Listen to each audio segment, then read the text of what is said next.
No Natal, meus pais me deram um livro chamado Como Crescer. Minha irmã, por outro lado, desembrulhou passagens aéreas para Portugal. Então, resolvi seguir o conselho deles e agir em conformidade. Na manhã seguinte, eles ligaram, em pânico. Agora eu sei o que você deve estar pensando. Talvez fosse um livro doce, cheio de memórias inspiradoras e lições de esperança, com capa em tons pastéis suaves. Mas não, nada disso. Era um livro de bolso frágil com a caricatura de uma mulher de 30 e poucos anos segurando uma caixa de suco e um bastão de glitter, enquanto contas atrasadas voavam em volta da sua cabeça. O subtítulo? Pare de ser uma criança em um corpo adulto. Encantador, né? Aquele tipo de livro que o departamento de RH distribui em treinamentos obrigatórios. Um daqueles que chega com uma piscadela e um ar de presunção. Isso me lembrou você. Só que dessa vez, meus pais não estavam brincando. Minha mãe já estava na metade da conversa com minha irmã, falando que também tinha comprado um exemplar para um colega de trabalho que ainda usa carinhas felizes em e-mails profissionais. Que horror! Enquanto isso, minha irmã rasgava um envelope brilhante debaixo da árvore. Era grosso, de cor creme e praticamente irradiava importância.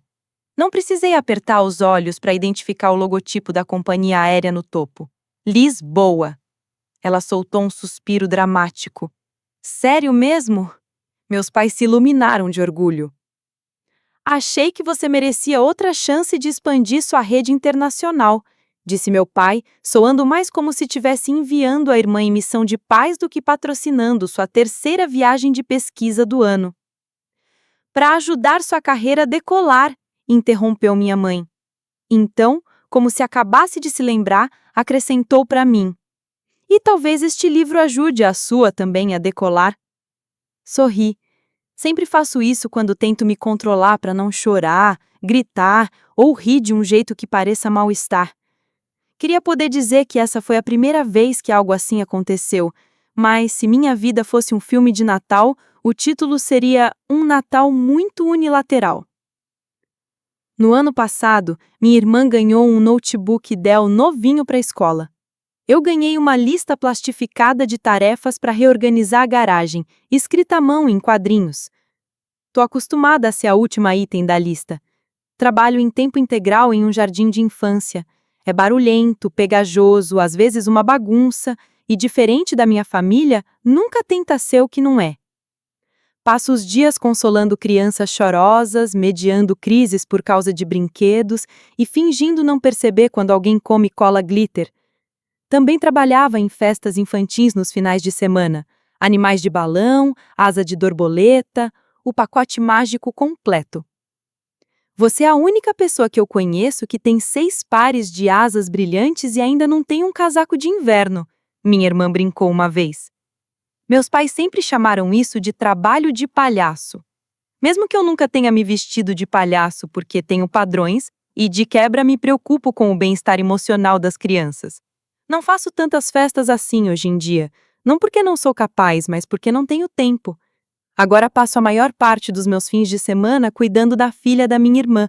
De graça, claro, porque, como a minha mãe gosta de dizer, é preciso uma aldeia. Aparentemente, eu sou essa aldeia. Babá, terapeuta, contato de emergência e pediatra substituta quando a verdadeira está viajando. Então, quando me entregaram aquele livro com aquela mulherzinha de desenho animado, cheia de presunção e fazendo birra, eu não disse nada. Não chorei, não virei a mesa de centro, nem saí correndo, como poderia ter imaginado em segundas-feiras especialmente ruins. Apenas sorri. E então tomei um gole do achocolatado quente morno que tinha feito para todos e me perguntei como era possível ter 31 anos e ainda me sentir como uma criança de 10 na minha própria família, depois do jantar de Natal. Foi uma daquelas refeições comunitárias em que minhas contribuições eram caseiras e sinceras, enquanto minha irmã trouxe geleia de goiaba comprada pronta, que recebeu mais elogios do que minha mandioca assada com alecrim. Meu pai chegou a dizer: "Nossa, Shirley, essa geleia de goiaba está deliciosa. Você fez você mesma?" Ela piscou. "Não, abri uma lata." Ele riu como se ela tivesse acabado de contar a piada do ano. Você sempre foi prática. Quase engasguei com a mandioca depois disso. Me ofereci para ajudar a limpar, claro, e minha mãe me entregou um saco de lixo dizendo: "Você sempre foi boa nisso." É isso que admiro em você. Você não tem orgulho demais para fazer os trabalhinhos que eu queria evitar. Pergunte o que eles achavam que era o meu trabalho. Se cuidar de 25 crianças em idade pré-escolar e impedi-las de morder, colar ou bater umas nas outras com dinossauros de brinquedo não era real o bastante, então o que seria? Mas eu não era. Como era Natal e eu já sabia a resposta, eles não me viam como adulta. Eles me viam como confiável, alegre, boba, ajudante, o par extra de mãos. Eu não era ambiciosa, não era importante, eu era legal. E pessoas legais nessa família foram designadas para limpar naquela noite. Fiquei acordada, olhando para o teto do meu pequeno quarto alugado acima de um salão de beleza. Ainda podia ouvir o riso da minha sobrinha mais cedo, quando fiz para ela um fantoche de rena com pratos de papel e pompons vermelhos. O riso dela ecoava mais alto no meu peito do que qualquer coisa que meus pais tivessem dito o dia inteiro. Foi aí que percebi. Eles me deram um livro sobre crescimento como se fosse uma provocação. Mas talvez, só talvez, eles estivessem certos. Não do jeito que pensavam.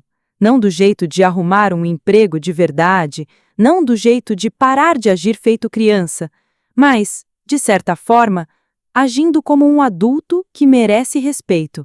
Então me levantei, tirei o glitter do chão, sentei à mesa e comecei a rascunhar uma mensagem. Uma mensagem simples, gentil, educada e firme, sem agressão passiva ou sarcasmo, só limites claros. Avisei minha irmã que me afastaria das atividades regulares de babá a partir do ano novo. Eu amava ser tia, mas não podia continuar abrindo mão de todos os meus fins de semana, especialmente quando isso significava sacrificar meu tempo, energia e sanidade. Também a informei, com gentileza, que não contribuiria mais para o seu fundo de viagem nem para as mensalidades escolares. Eu tinha meu próprio futuro para planejar. Desejei tudo de bom e disse que acreditava nos seus sonhos.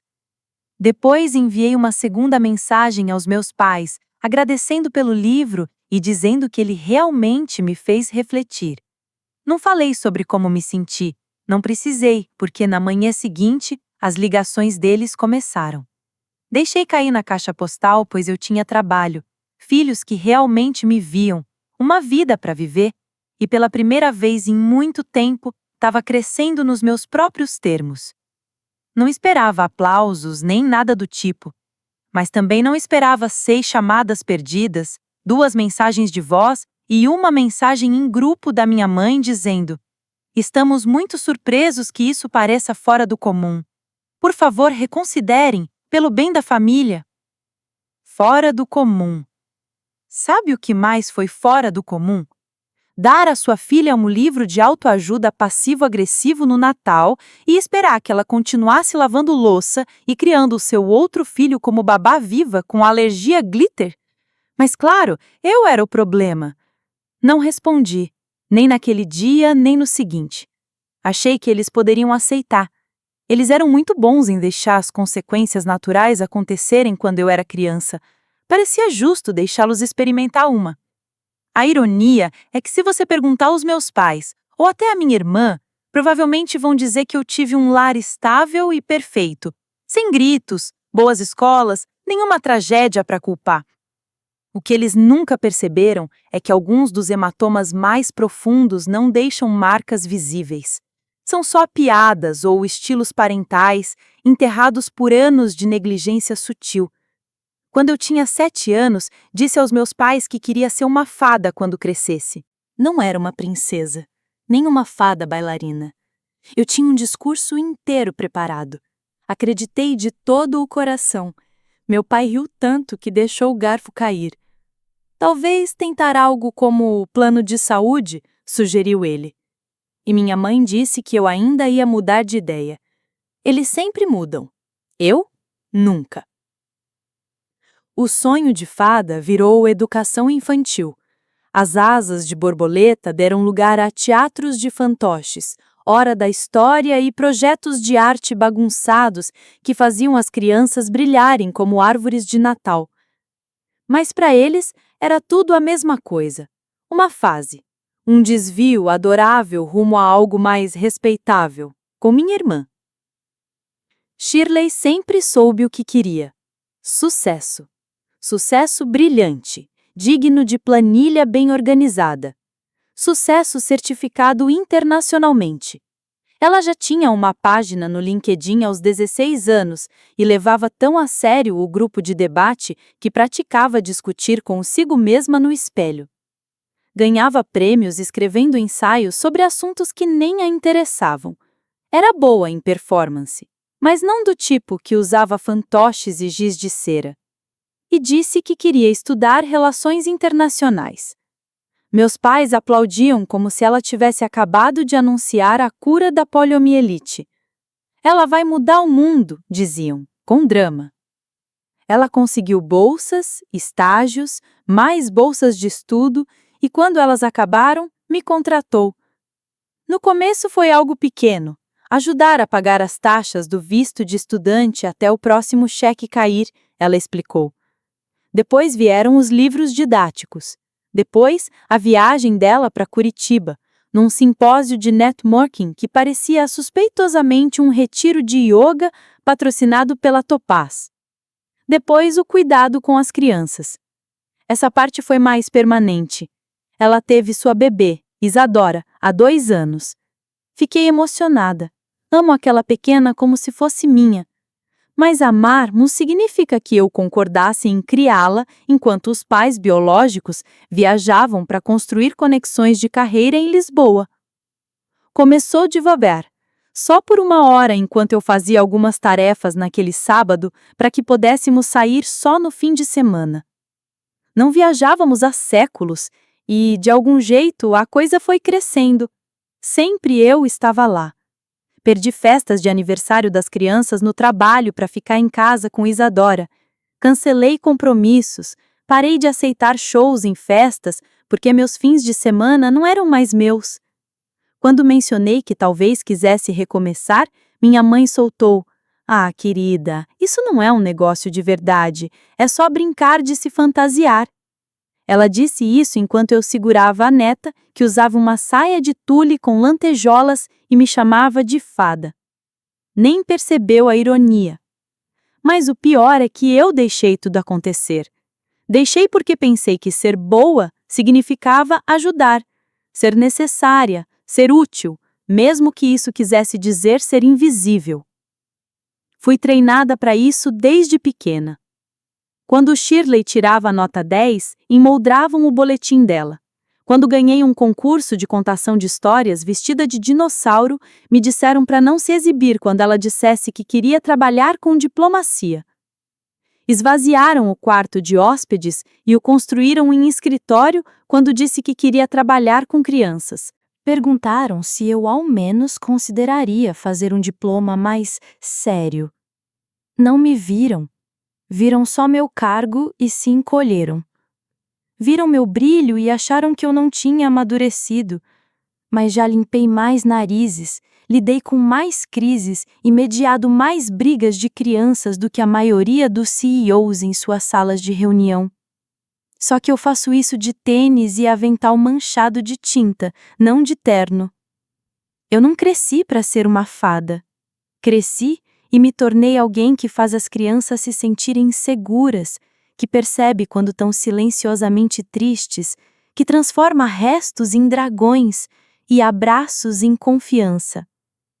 Mas isso não entrava na definição de sucesso deles.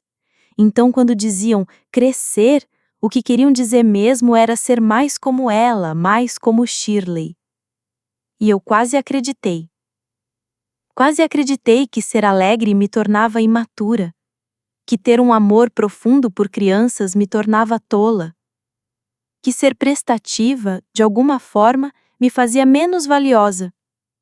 Até este ano, até aquele livro, até o momento em que entendi que crescer não significava apagar partes de mim. Crescer queria dizer aceitar quem eu realmente era, só que com limites. Comecei a criar um espaço para mim. Naquela semana depois do Natal, não cuidei das crianças, não me ofereci, nem dei a entender que estaria disponível.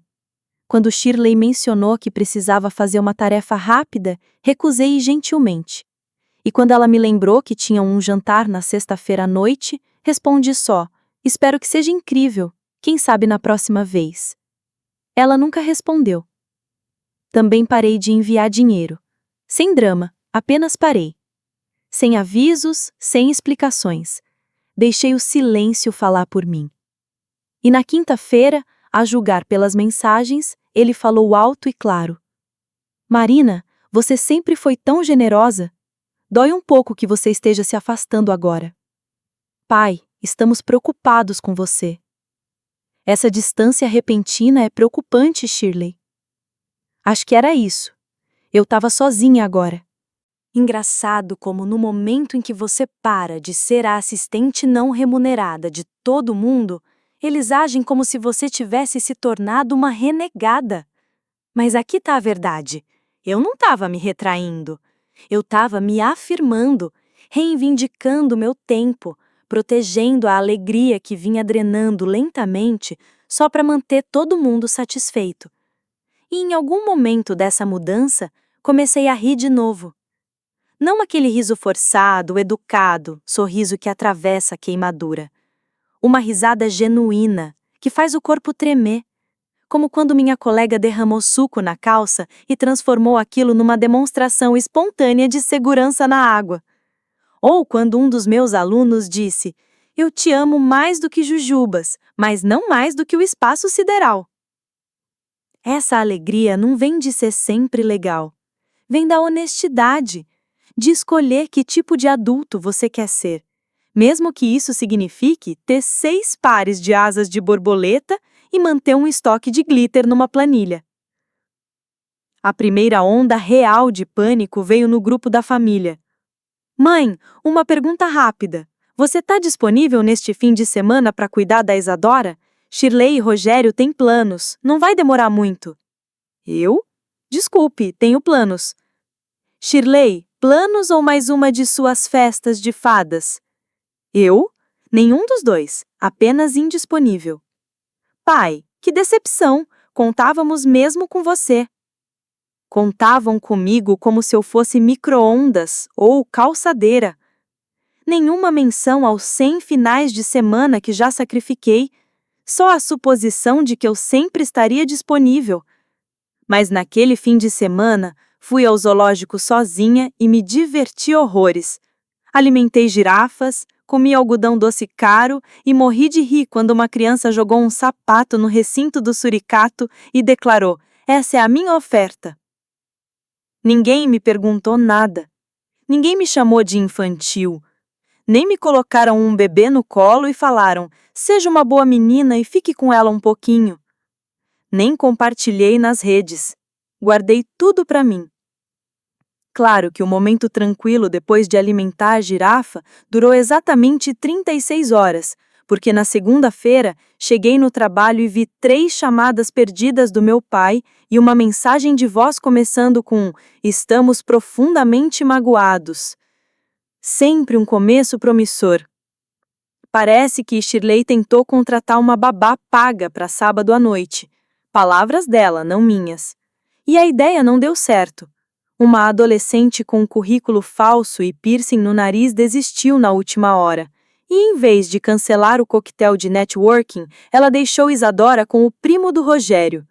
O primo, Deus o abençoou, esqueceu de trocar a fralda da Isadora por 5 horas e ensinou a dizer: dane-se isso e deixe ela comer chantilly direto da lata. Meus pais ficaram horrorizados. Você sabe o quanto a Shirley está estressada? Minha mãe disse que não precisava desse tipo de traição. Traição? Essa era a palavra?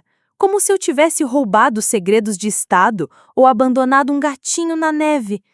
Eu nem respondi. Apenas encarei o celular e, lentamente, descolei um adesivo da patrulha canina do meu caderno, respirando fundo pelo nariz. Na próxima vez que Shirley mandou mensagem, não foi um pedido, foi uma declaração. Shirley, precisamos conversar. Mamãe disse. Você anda estranha ultimamente. Além disso, notei que seu depósito da mensalidade não caiu. Está atrasada ou eu esqueci? Ri alto na sala dos professores, onde 2 colegas imediatamente se aproximaram como se tivessem acabado de ouvir a primeira fala de uma novela das 8. Não estou atrasada, respondi.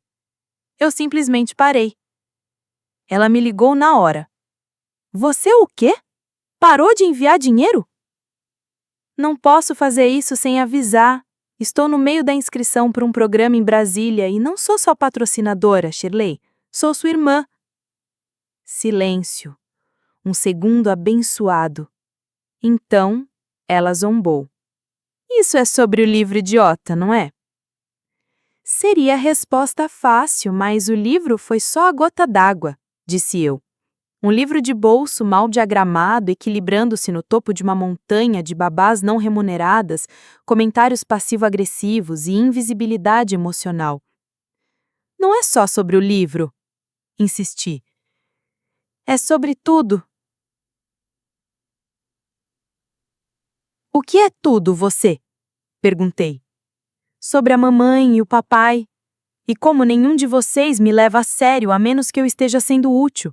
Como meu trabalho é uma piada para vocês, mas meu trabalho gratuito é sagrado.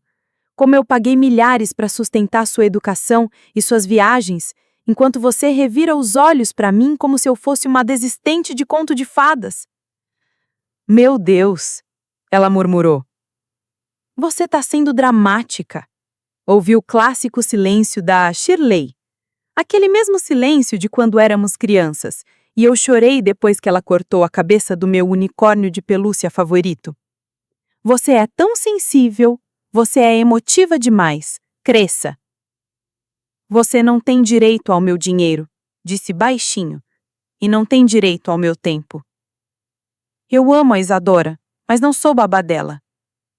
Ela desligou. Sinceramente, foi uma vitória, até a escalada começar. 2 dias depois, minha mãe apareceu no meu trabalho. Sem aviso. Casaco completo, salto alto, cachecol. Tudo. Não estou brava, só decepcionada. Veio na vida real. Eu estava limpando depois de uma explosão de glitter quando a vi parada no corredor, os olhos vasculhando as paredes como se procurasse algo criminoso nos nossos desenhos de baleias e corujas de papel. Podemos conversar? Ela disse. Pisquei. Agora? Ela sorriu, tenso. Só um momento. Saí para o corredor, ainda segurando uma cola em bastão. Sua irmã está muito chateada, começou. Ela disse que você tá com frio, e tenho que admitir que concordo. Não disse nada. Ela olhou ao redor e completou.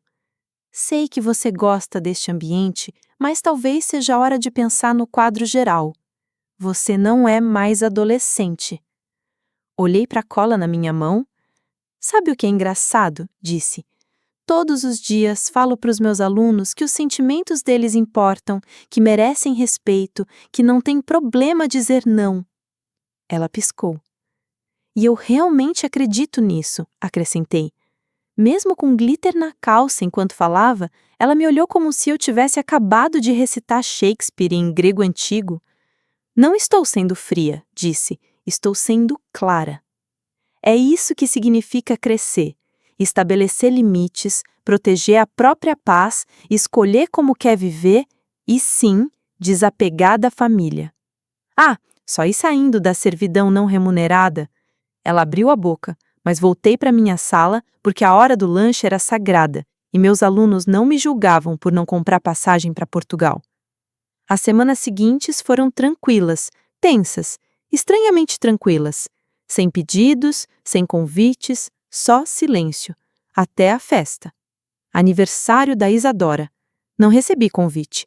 O que recebi foi uma postagem no Facebook. Isadora em um castelo inflável, segurando um bolo 2 vezes maior que ela. Enquanto Shirley e Rogério posavam ao lado dela em tons pastéis combinando, a legenda dizia: algumas famílias nascem, outras aparecem. Não fui marcada, nem ninguém do meu lado da família. Fiquei pensando nisso por um tempo. Sentei no sofá em silêncio, comendo pipoca. Nem queria. Depois me levantei e reservei um lugarzinho. Peguei minhas caixas de fantasias, decorações e fantoches. Mandei mensagem para alguns pais do trabalho, cobrei alguns favores. No final de semana seguinte, eu dei uma festa. Uma festa mágica, colorida e caótica. Uma festa de aniversário só para uma mulher. Só eu e ela. Sem política, sem manipulação, só amor. Fizemos coroas, fizemos show de marionetes. Deixei ela espalhar confete sem nenhuma restrição. Ela me abraçou com tanta força no fim que pensei que ia cair. Melhor aniversário de todos, sussurrou. Não chorei, só sorri e disse: é para isso que servem as tias. Sem compromisso, sem culpa, só mágica. E desta vez, pude ser a adulta. O problema começou com uma mensagem de voz. Tinha apenas 10 segundos, enviada para Shirley, do iPad da Isadora, que ela usava para assistir desenhos, e, sem querer, ligar para alguém aleatório. Lá ao fundo, dava para ouvir a vozinha dela gritando: festa de fadas! Festa de fadas! Nada de festa sem graça! Nada de bolo sem graça! E quase inaudível minha risada. Ela vinha ensaiando o fim de semana do aniversário desde que acabou, correndo por aí com a saia de tule com lantejoulas que dei, segurando uma varinha de glitter, exigindo mais brilhos e perguntando para onde tinha ido o dragão cantor. Esperava que Shirley não aceitasse bem. No começo ela mandou uma mensagem vaga. Shirley, ela tá confusa, fica falando da sua festa como se fosse a de verdade, não ajuda em nada. Depois, Shirley, sua irmã tá chateada. A Isadora fica perguntando por você e dizendo que nossa festa é chata. Isso não tá certo. A situação piorou quando alguém, provavelmente a Lia, usando sua lógica caótica de criança pequena, disse a ela: professora, a festa é da minha mãe, chata. A festa da minha tia fada é divertida. Até tentou enfiar um dos meus adesivos de glitter no armário dela, dizendo que era para a próxima vez. Achou engraçado. Shirley achou traição. Quando percebi... Oi. Recebi uma ligação do meu chefe. Alguém sem nome, mas que eu imaginava, havia ligado para o centro perguntando se alguma criança tinha sido retirada da sala sem autorização de um funcionário. Estavam pescando. Fiquei sentada na sala dos professores, cercada de flocos de neve de papel e caixas de suco, tentando respirar fundo. Eu não tinha feito nada errado, tinha provas. Abri as mensagens. Ei, só confirmando para sábado, mesmo horário de entrega do ano passado. Shirley, claro, só mantenha simples, não me force a nada. Tudo certo para fazer no salão comunitário.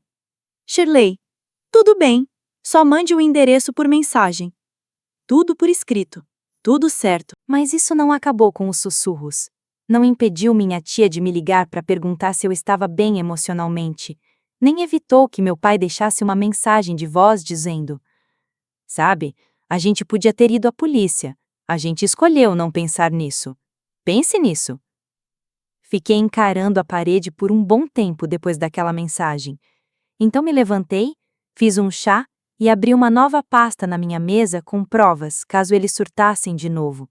Dentro dela, entre textos completos, estava o recibo do aluguel do salão para a festa e o RSVP. Shirley havia enviado uma mensagem na noite anterior. Vamos deixá-la por volta das 23 horas. Obrigada novamente. Então, escrevi o e-mail. Oi, Shirley. Agora que estou ouvindo por aí que você está sugerindo que eu levei a Isadora sem permissão, anexei um registro completo do seu consentimento por escrito. Se isso continuar, ou se meu trabalho receber outra consulta falsa, consultarei um advogado. Amo a Isadora, mas não vou tolerar calúnia por organizar uma festa. Você aprovou, Besne? Ela não respondeu, mas minha mãe sim. Isso é família, não tribunal. Você está sendo fria de novo. Por favor, venha conversar sobre isso. Não está falsamente acusada ou difamada, apenas fria. Eles sempre faziam a minha dor um problema de temperatura. Se eu ficava calma, era gelada. Se demonstrava emoção, era sensível demais. Não havia ambiente ideal para eu existir. Enquanto isso, Isadora não parava de perguntar por mim. A professora da creche me mandou uma mensagem. Ela tentou te ligar num telefone de brinquedo hoje. Disse que ia te convidar para a festa dela, parte 2. Achei que você gostaria de saber.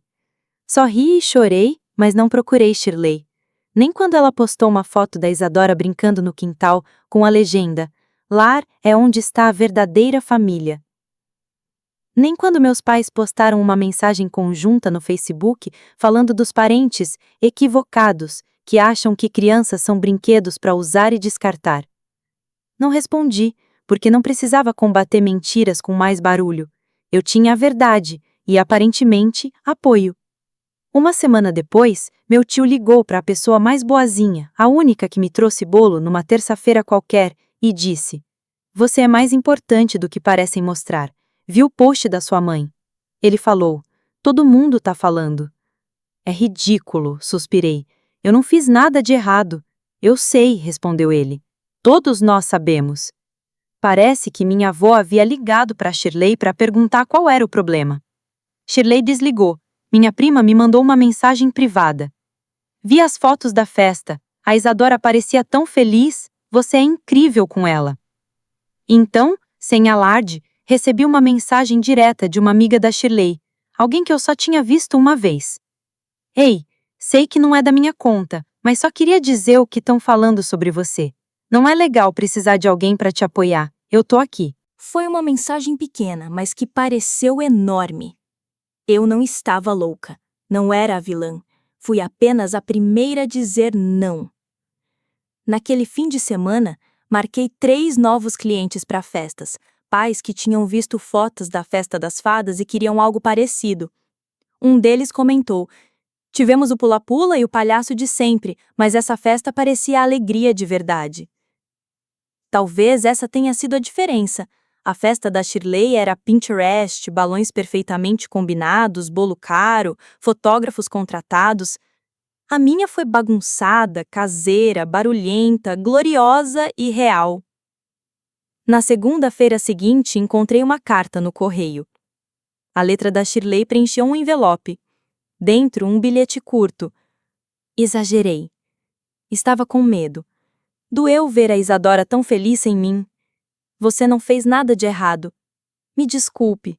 Se quiser distância, entendo. Mas se quiser vê-la de novo, espero que me avise." Dobrei a carta. Não a perdoei ali mesmo. Esse tipo de cura leva tempo.